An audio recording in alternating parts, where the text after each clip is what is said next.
Why motivation feels unreliable now. There's a version of motivation you remember, not from some distant, idealized past, but from your own lived experience. It wasn't perfect, it wasn't always high, but it was reliable. When you set a goal, when you committed to something, the drive to do it didn't vanish after 3 days. It stayed. Maybe it dipped, maybe some days were harder than others, but there was a baseline, a floor beneath which it didn't fall. You could push through the low days because the underlying current was still there, still pulling you forward. Motivation felt like something you could count on, not something you had to chase down every morning and hope would show up. That version of motivation feels foreign now. What you have instead is something unpredictable. It arrives in bursts, strong and convincing, making you believe this time will be different. You set the goal, you start the habit. The first few days feel easy, almost effortless. You're on track, you're doing it. And then, without warning, it's gone. The drive that felt so solid just evaporates. The habit breaks, the project stalls, and you're back to wondering what happened, why you can't sustain what used to come naturally, why motivation that once carried you for months now barely lasts through the week. This isn't about lacking discipline. It's not about not wanting it enough or failing to commit hard enough. Most people who struggle with unreliable motivation desperately want the change. They have the reasons, they understand the benefits, they care about the outcome. But caring isn't enough when the motivation itself has become fundamentally unstable. When it arrives like weather, unpredictable, uncontrollable, here one day and gone the next, you can't build consistency on it. You're at the mercy of whether it decides to show up, and increasingly it doesn't. The question isn't whether you're capable of being motivated. You are, you've proven that. The question is why motivation, which used to be more stable, more dependable, has become so unreliable. And the answer isn't inside you, it's in the environment you're navigating. Modern life has systematically dismantled the conditions that allows steady motivation to exist, and in their place, it's built structures that train your brain to expect and depend on bursts, quick hits, immediate rewards, constant stimulation. And in that environment, the slow, patient, steady drive that real change requires can't survive. Think about what happens in a typical day. You wake up and within minutes, maybe seconds, you're consuming inputs. The phone is there, notifications, messages, news, content designed by teams of engineers to capture and hold your attention. Your brain gets small hits of dopamine from each interaction, a message, a like, a headline, a video. Each one rewards you instantly, and your nervous system registers that pattern. Do something, get reward, fast. Do something else, get reward, fast. Over and over, from the moment you wake up until the moment you sleep. Breakfast happens while scrolling, the commute is filled with podcasts, music, anything to avoid silence. Work is a series of interruptions disguised as productivity. Email, Slack, meetings, notifications pulling you in 10 directions. Even your breaks aren't restful. You fill them with content. A quick video, a scroll through social media, something, anything to occupy the gap. And leisure? Streaming services with endless options, games designed to keep you playing, feeds curated to show you exactly what you're most likely to engage with. There is no space, no pause, no moment where your brain isn't getting some form of stimulation, some small hit of reward. And in this environment, motivation gets trained to be bursty. Your brain adapts to the pattern it's exposed to. If every day is structured around constant, immediate rewards, the nervous system recalibrates. It starts to expect that. It becomes accustomed to quick payoffs. And when you try to do something that requires sustained effort over time, something where the reward is delayed, where the payoff isn't immediate, your brain resists. not because you're lazy or undisciplined, but because it's been conditioned to seek the fastest path to reward. And sustained effort, patient progress toward a distant goal, doesn't fit that pattern. It feels wrong, uncomfortable, almost unbearable. This is why motivation feels unreliable now. It's not that your drive is gone, it's that the baseline has shifted. What used to feel motivating, the idea of working towards something over weeks or months, now feels dull compared to the constant novelty and instant gratification the environment provides. The tolerance for delayed reward has lowered, the bar for what counts as engaging has risen, and steady incremental progress, which is how real change happens, can't compete with the dopamine hits available at every moment. So motivation comes in bursts. The start of a new goal gives you a hit. New habit downloaded. First workout completed. First chapter written. Your brain gets that initial reward and says, yes, this feels good. But as the days go on, the novelty fades. The rewards stop being immediate. The effort stays the same, but the payoff feels further away. And your brain, trained on quick hits, starts looking for the exit.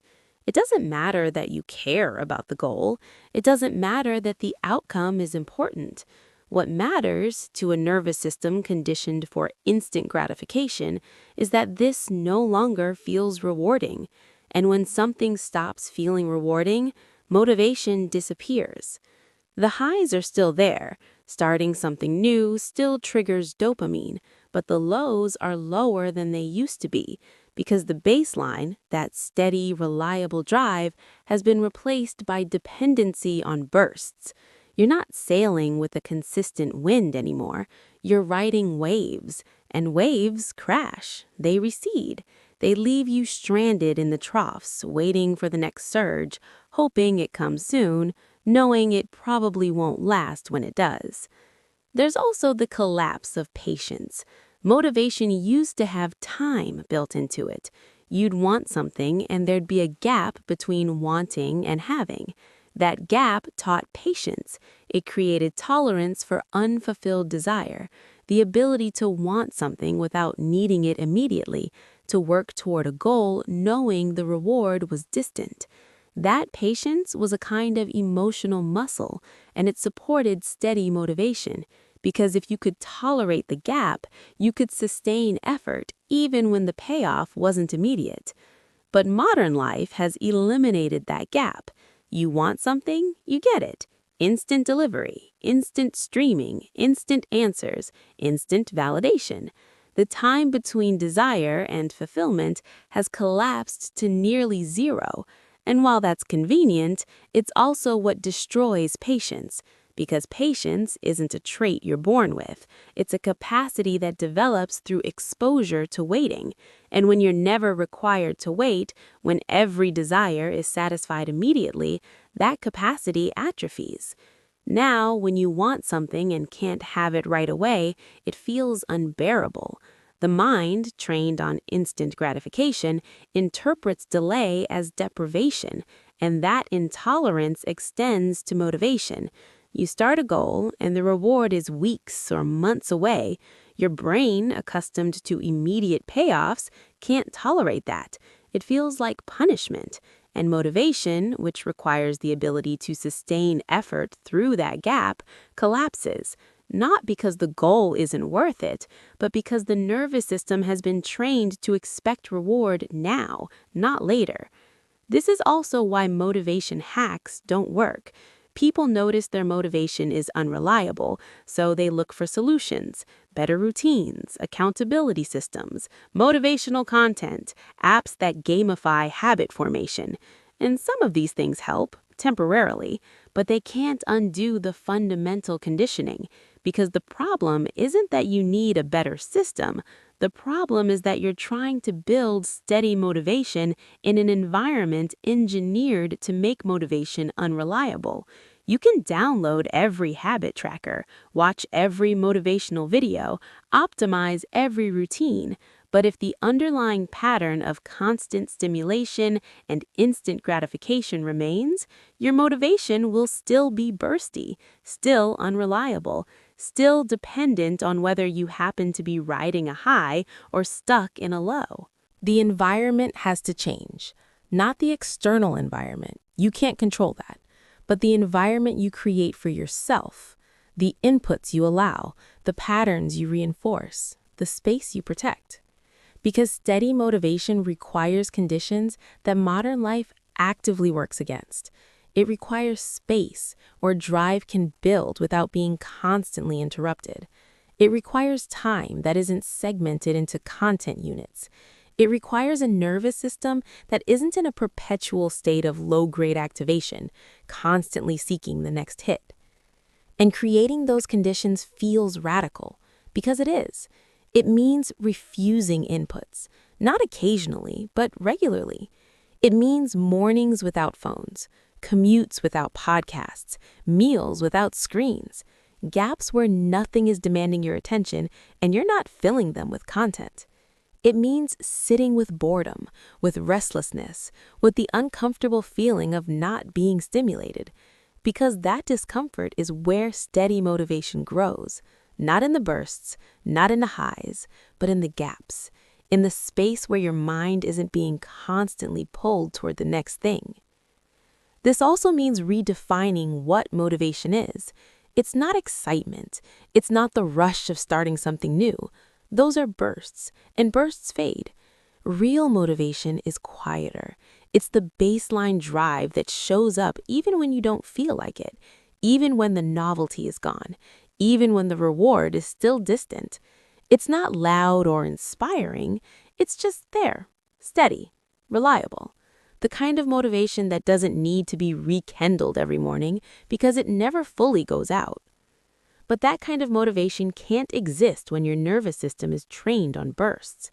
It can only exist when the system recalibrates, when the tolerance for delayed reward rebuilds, when the constant seeking for the next hit quiets down. And that recalibration doesn't happen through hacks or tactics. It happens through withdrawal, through creating sustained periods where you're not getting the quick hits, where effort is allowed to be just effort without a dopamine chaser, where you sit with the discomfort of not being immediately rewarded and let your system remember that delayed gratification is tolerable, that patient progress is possible, that steady drive can exist again. This is uncomfortable. It goes against everything modern life has trained you to expect. Your brain will resist.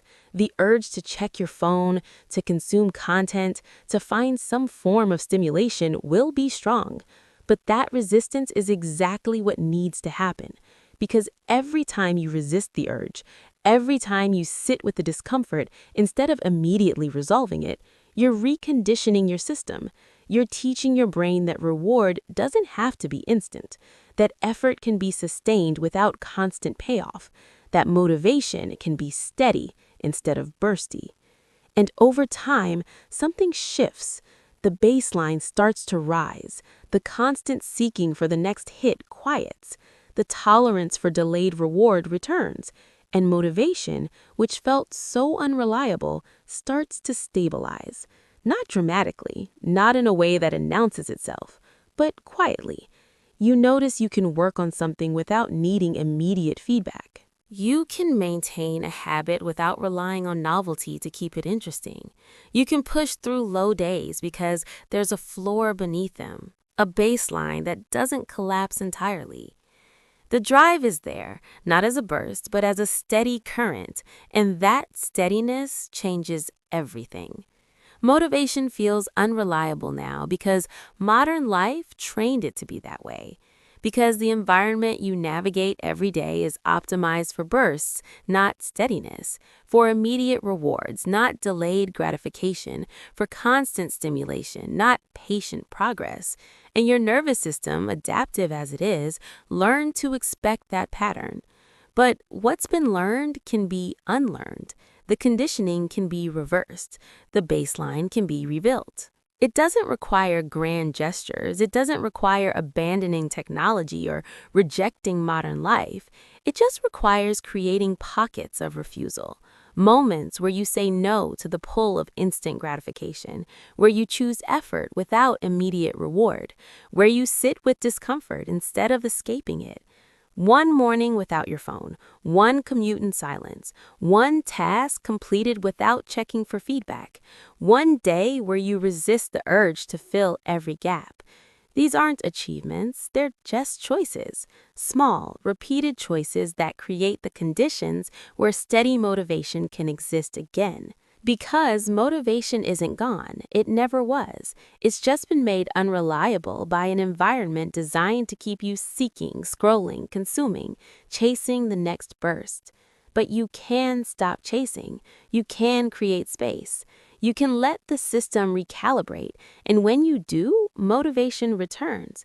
Not as excitement, not as a high, but as what it always was before it was trained to be bursty. A steady, quiet, reliable drive that doesn't need to be rekindled because it never fully goes out. That's where real change happens, not in the bursts, but in the baseline.